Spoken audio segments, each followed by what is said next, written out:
Hey people, Snake here. Sorry guys, I had something in my throat there. My Hero Ultra Rumble is a free-to-play battle royale game released in September of 2023 by Japanese game development studio King. This is the same company that released Jujutsu Kaisen Cursed Clash, which topped the charts in terms of most refunds on Steam. Before that, they also made the third-person fighting games My Hero One's Justice 1 and 2, which I don't like very much. I mean, they add a couple new characters and they think they could just sell the whole game again for full price. What do they think this is, 2K? Anyways, how is this relevant to the game we're talking about today? Well, Ultra Rumble, the Battle Royale, is basically just an asset flip of One's Justice. It uses the same character models, same animations, etc., just copied and pasted into a different genre. Is this a huge deal? Not really, I guess. Ultra Rumble is free to play, so it being made cheap isn't the end of the world. Now, with that being said, is Ultra Rumble a well-made game? Absolutely not. It has an ugly UI, it's riddled with bugs, and it has a lot of balancing issues. But I wouldn't call any of those things truly awful. So, what is awful about it? Well, earlier I mentioned it was free to play, and while that is technically true, I think it would take the soul of your firstborn child if it could. Ultra Rumble isn't really subtle when it comes to trying to take your money. Now, when I start playing a game like this, I know I'm signing up for an abusive relationship the second I install it, but I prefer to be wined and dined a little before I get taken advantage of and wake up in a tub of ice with one of my kidneys missing. This is a game with multiple tiers of battle passes, paid premium login bonuses, limited resources for character builds, and an absolute smorgasbord of in-game currencies. But nowhere is it more brutal than when you actually try to unlock the characters that you need to play the game.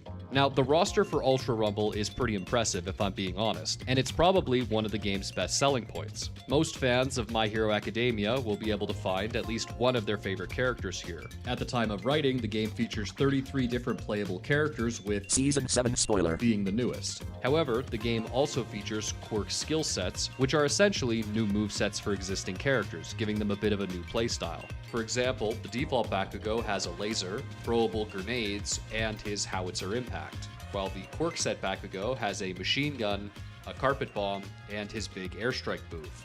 It's the same guy, but with two different playstyles. Most of the skill sets play differently enough from their base forms that I'm just going to count them as their own characters for the sake of this video. With 14 different quirk skill sets available at the time of writing, this brings the total number of characters to a whopping 47. That's a lot, with more being added every season. When you first start out, you get 6 characters for free.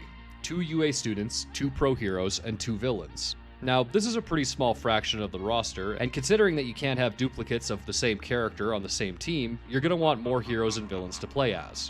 So, how do you get them? Well, 6 more characters are technically free as well. They're just locked behind the special license, which is essentially a battle pass for your account that never expires. As you play games, you level it up. However, if I had to use one word to explain the speed at which you level up the special license, it would have to be glacial. For each match you complete, assuming you perform decently, you're going to get between 2,000 and 3,000 XP on the special license. Now, if you're new to the game and you keep getting your shit blown smooth off 2 minutes into the match, you're probably getting more like 500 XP. But for the sake of keeping things simple, let's say that you get 2,000 XP per match. Each tier of the special license takes about 30,000 XP to reach. That means that if you do decently well, you can expect to level up the special license about every 15 games. For example, Froppy is on tier 7 of the pass. That means that a player that consistently performs above average in their matches can expect to unlock Froppy after 105 games. And that's already a long time, but for most players it's going to be even longer than that. Of course, you can always just buy a few crystals. It's only 1,500 for a tier. That's only a couple of bucks. I mean, you're almost there, right? You just hit tier 6. Why waste another 15 games when you could just play the character you want now? But that only covers 12 characters out of this huge roster so far, so how do you get the rest? And what about all the quirk sets? Well, for that, we gotta go deep. Deeper than Kamui Woods is going in Mount Lady. Deep down into super gacha hell. A horrible place where hopes and dreams are reduced to nothing but ash and dust in the face of incomprehensible greed. Wait, did you guys hear that? Holy shit, is that a motherfucking character ticket? Yes, the fabled character ticket, savior of the free-to-play Ultra Rumbler everywhere. When the character ticket reigned supreme, characters would start out on the Gacha banner, but after enough time had passed, they would retire into a pool of characters that you could buy with a character ticket, which would be obtained by playing the game for free or by getting duplicates while doing rolls. The system effectively meant that if you were willing to wait a bit, you could always get the character you wanted. And more impatient players could always shell out for more rolls to get their favorite characters off the banner before everybody else. And I mean, look, despite what the visuals of this channel might have you thinking, I'm an adult. I understand that the devs of this free-to-play game need to make money somehow, and this system, while it's certainly not perfect, at least gives everyone a chance to get the characters they want. So for a time, thanks to the power of the character ticket, the three nations, that being poor people, whales, and developers, all lived together in peace and harmony for 5 prosperous seasons. But then, everything changed. So here's what happened, okay? Picture this. You're an Ultra Rumbler. You wake up one morning and you're excited, because today is the first day that you can buy Overhaul with a character ticket. All the fans of this character that played this game have really been looking forward to it. You log in, you go to the store, but something isn't right. You have your character ticket ready to go, but you can't buy him. You're confused. Did Buy King make some kind of mistake? Was it a bug? Or some kind of scheduling error? Any of those explanations would have been better than the truth. And that truth was that they did this on purpose.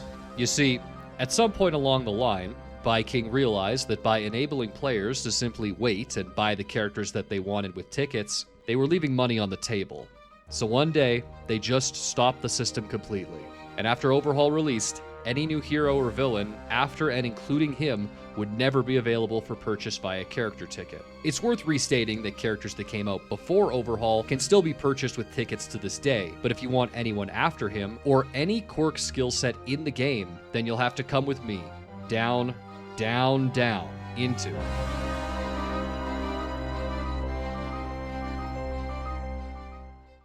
Even by modern Gacha standards, I think Ultra Rumble's system is rough.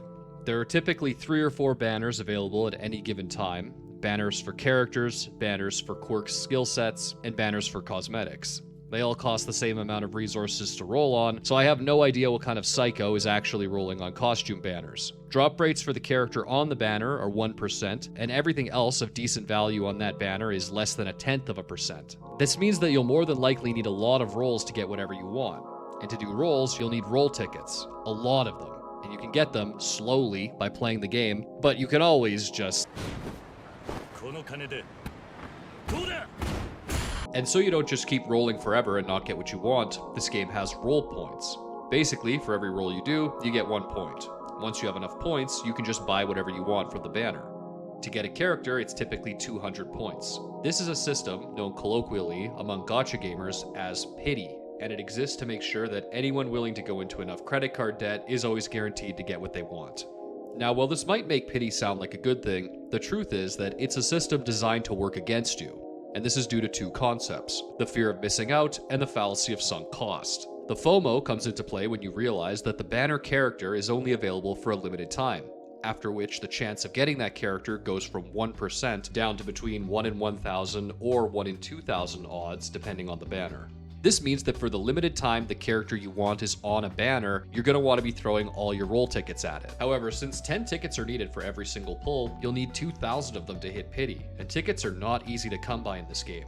Each week you'll get a measly 10 for logging in, and then a few more for hitting certain gameplay milestones, but it's pretty common for a new player to spend 50 hours on this game and not have 2,000 tickets to their name. Remember, once a character leaves the banner, it could be months before they're on one again. So, with the fear that you're going to miss out on your chance to get this character, you spend your tickets, hoping against hope that you get lucky and end up with what you want. And you roll, and you roll, and you roll, and nothing.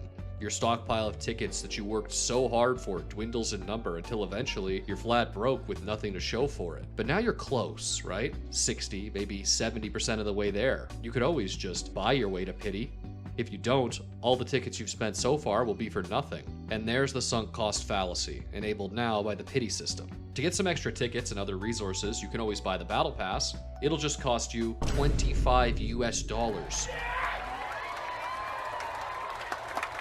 But maybe you think I'm being overdramatic here. Okay, for those among you who are a little more affluent, let's see what it costs to roll 200 times on the banner. That's enough rolls to guarantee that you get whatever you want, regardless of if you're lucky or not. Like I said earlier, you'll need 2,000 roll tickets for that. It's normally 12,000 crystals per 100 tickets. And notice how there's two levels of obfuscation here. We go from actual money to crystals, then to tickets. It's nice and sneaky.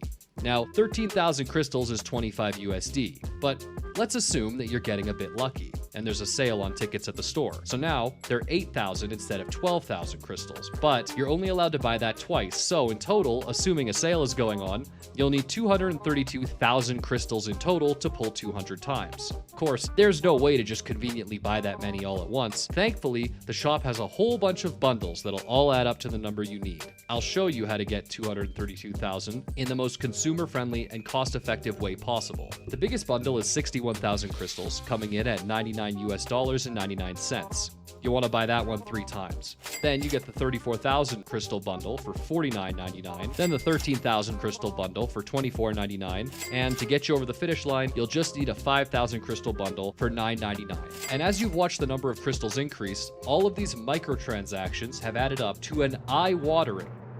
$384.94 before tax. And keep in mind, you could spend all this money and get like Hawks, one guy. And don't get me wrong, Hawks is cool, but he's not even good. He hasn't really been good since they nerfed him after he came out. Just hypothetically, for the sake of argument, using this number, if you wanted to guarantee that you unlock all the characters and quirk sets that are locked behind the gacha, it would cost, and I swear to God, I double checked this, $6,159.04. That is enough money to buy this 2006 Chevrolet Uplander 3 times. I don't know how to put it any better than that. It's just fucked, guys. So now that I've spent all this time ragging on the monetization, I should probably get around to talking about the gameplay. And I've been pretty negative on this game up to this point, but the truth is that it's actually pretty fun. That's probably surprising to hear, but I've got to tell the truth. I've been playing this game for the better part of 2 months now, and I've mostly been enjoying my time with it when it's not trying to abuse my bank account. Is the game well balanced? No. Really, it's kind of a mess, but it's a fun mess. It's like 2 blind people fist fighting. All Might can grab people and suplex them into the ground. Cementos can use his quirk to build and manipulate terrain. Mount Lady can, well, you could probably guess. Toga can steal blood from enemies and transform into them, and she gets all their moves. All for One just straight up kills people and steals their quirks permanently. Most characters from the show are represented pretty well in terms of gameplay, and everybody has a pretty cool dodge roll with iframes. And the game has several different maps, and wins are really satisfying. Wow! Got him. I think it's just him. He's down! He's down! Get him! Get him! Yeah! Let's go, dude. That's a fucking sick. Despite a dwindling player base on Steam, a recent update has added full crossplay, which means queue times remain fast, as the game is still very popular on console. This is a game that's free, and you can play it with anybody, no matter what platform they're on. For somebody who likes to play with friends like me, that's a huge plus. This is never going to be a game that I take super seriously from any kind of competitive standpoint, but it's kind of perfect for something to just play for an hour or two with some friends. Honestly, it's pretty great. And to me, one of the coolest things about Ultra Rumble is that it exists at all. You're probably thinking in a market oversaturated with battle royales that it's not a big deal, but what other anime has a big licensed multiplayer game like this? Every other popular shonen from the last 10 years just gets a third-person arcade brawler. And if you're a fan of these games, that's great. I don't want to take that away from you, but me personally, I like my fighters standing across from each other the way that God intended. And considering that the only one of those we got recently was the abysmal Hunter x Hunter Nen Impact, I'm not getting my hopes up for any more coming out soon. It seems that the best we get to hope for is the odd guest character here and there in major franchises. And I just think it sucks that things have to be this way. When it comes to Ultra Rumble, if the gameplay was bad and the monetization was bad, it would be easy to just write this game off, but I've really enjoyed a lot of my time with it, and that's what's really awful to me. I wish this was a game that I could just tell my friends to install and play a few matches with me, but it always has to be with this caveat that the monetization is total ass. And I'm not stupid. I know that things are like this because it works. You could literally see the flood of gacha money going directly into ByKing's upcoming new My Hero Academia game, My Hero All's Justice, which, I mean, at least graphically, looks significantly better than its predecessors. But for 70 USD, I mean, I'm not buying that shit. Could you imagine? I mean, that'd be so stupid. Anyways, that's pretty much my thoughts on Ultra Rumble. I'm really hoping they add Mirko next season instead of that creature from the depths of hell, but we'll see what happens. Thanks to my amazing Patreons for supporting me as I continue my descent into madness. I'm not exaggerating when I say that the next video is gonna be a big one, so please stick around for that. Anyways, as always, I'm Elephant Steak. Thank you all so much for watching. We had a good thing, you stupid son of a bitch. We had everything we needed. It all ran like clockwork. It was perfect. But no, you just had to blow it up. You and your pride and your ego. You just had to be the man. If you'd done your job, known your place, we'd all be fine right now.